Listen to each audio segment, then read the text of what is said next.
Bimbingan with a view. Oke. Kapan lagi coba? Nggak ada yang lain. Oke. Gimana kabar skripsi kalian?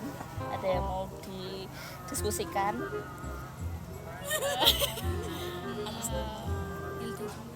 Tak ini ya apa citasinya mending pakai body note aja apa sama footnote. Oke, citasinya kalau di panduan ada kayak harus pakai body note atau terus stylenya tertentu, misal Shikego atau APA gitu, ada nggak spesifik gitu di panduan? Kalau di FH sendiri itu body note tapi yang di bold. Terus kalau mau pakai footnote bisa gitu. Oke, mungkin kalau saya footnote sih, atau stylenya bisa pakai turabian gitu, itu kayak komplit gitu. Tapi misal badino juga nggak masalah, itu hanya kayak style, nggak yang matters, nggak yang intinya gitu. Kalau saya prefer itu yang turabian atau yang footnote itu. Tapi kalau misalnya sudah dan pakainya body note, ya wes nggak apa-apa. Kadang kan kita misalnya saya baca kan pengen lihat, oh ini dia ngutip dari artikel ini nih. Nah kalau kita buka ke halaman daftar pustakanya kan bolak-balik. Tapi kalau footnote dan secara lengkap informasi terkait citasinya ada di lembar yang sama, itu kan memudahkan kami dalam mereview skripsinya itu. Kalau itu dari saya seperti itu. Tapi kalau kita ikut panduan yang ada di fakultas body note juga nggak masalah ya, nanti saya bolak-balik gitu. Tapi ya misal mau pakai EndNote tuh juga nggak masalah. Cuma itu kayak preference pribadi saya aja, yang komplit gitu, yang pakai footnote. Maul gimana?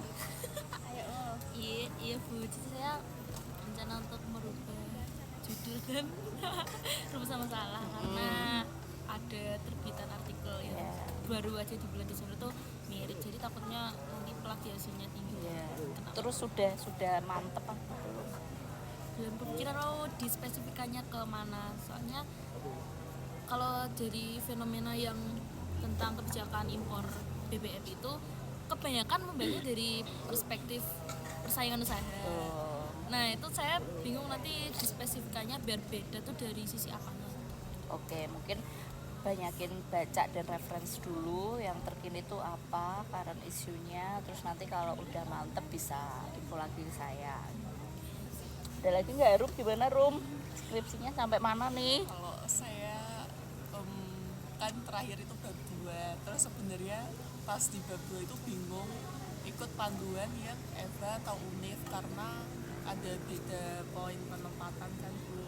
Terus ternyata yang fakultas, jadi kayaknya saya perlu merubah yang penelitian terdahulu di bab 1 itu ke bab 2. Ya, untuk research gap penelitian terdahulu state of art-nya bisa dimasukin ke bab 2 nggak masalah, karena bab 1 kita biasanya ingin kayak ngelihat kenapa sih latar belakangnya apa, rumusan masalah cukup sih. Tapi untuk state of art lalu research gap penelitian sebelumnya di bab 2 itu lebih luas dibahas juga yang lain.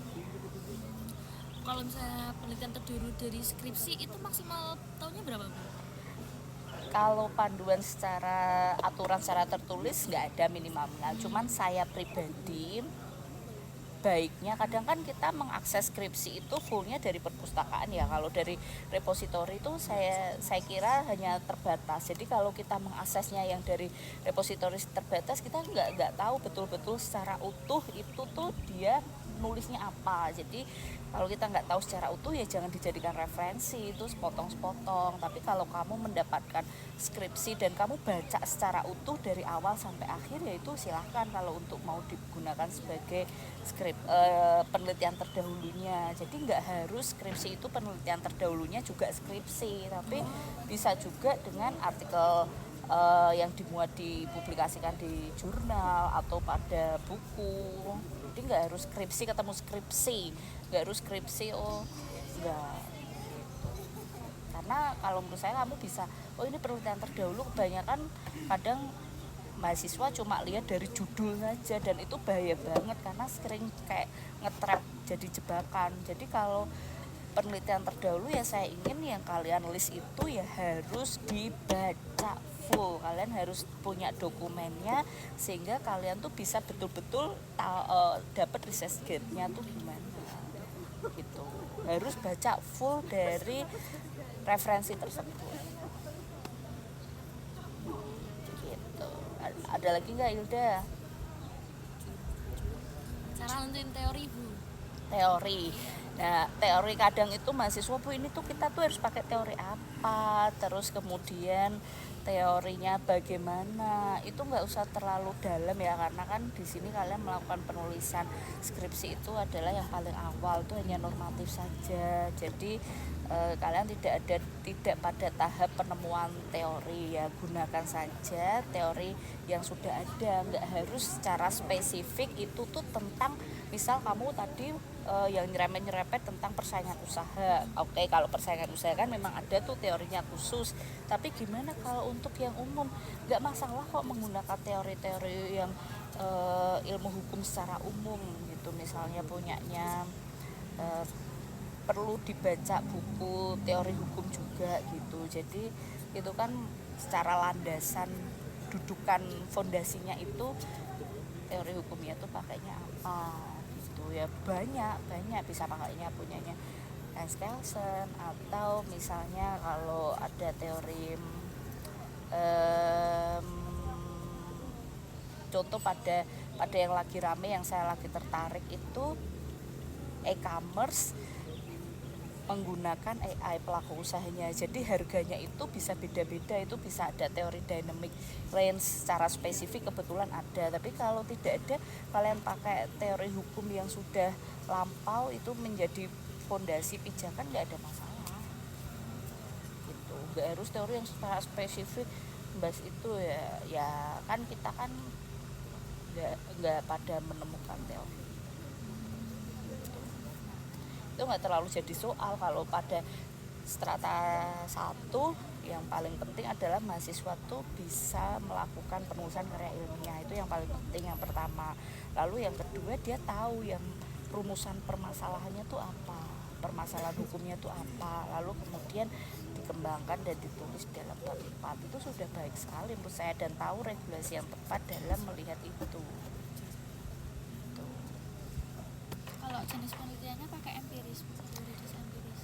Bisa, atau normatif, lalu kemudian teknik pengambilan datanya dilakukan secara wawancara, lalu misalnya kalian buat kuesioner, itu nggak masalah. Jadi kadang anak, Bu saya kan mau ke lapangan nih, pengambilan data mau wawancara, berarti itu nanti kualitatif empiris sulit dong Bu. Enggak, lu pakai normatif pun tapi teknik pengambilan data kalian menggunakan wawancara, kuesioner, link survei, itu juga nggak masalah, tapi tetap normatif yuridis normatif gitu. Nggak harus dirancang secara sosiolegal gitu. Karena pendekatan secara sosiolegal menurut saya untuk mahasiswa strata 1 lumayan sulit sih. Jadi normatif yuridis nggak ada masalah, cuma teknik pengambilan datanya bisa melalui tetap wawancara, nggak apa-apa untuk penguatan statement kalian di bab 4 itu.